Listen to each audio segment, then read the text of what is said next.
and this force creates an energy that vibrates from an impact that lacks tension. Now, this is a fascinating physics phenomenon. The distinction between amplitude and frequency is when a force is applied, and this force that's applied that creates an impact. This impact that creates this energy that vibrates and propagates at a minimum of 700 miles an hour. It does not arise from an already established tension. This is the disparity. This is what separates amplitude from frequency.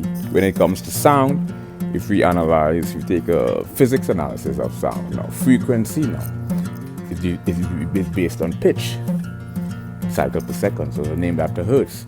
What causes frequency is when there's a force that's applied to an already established tension. Now, in some syntactical contexts, amplitude is also applied to when a force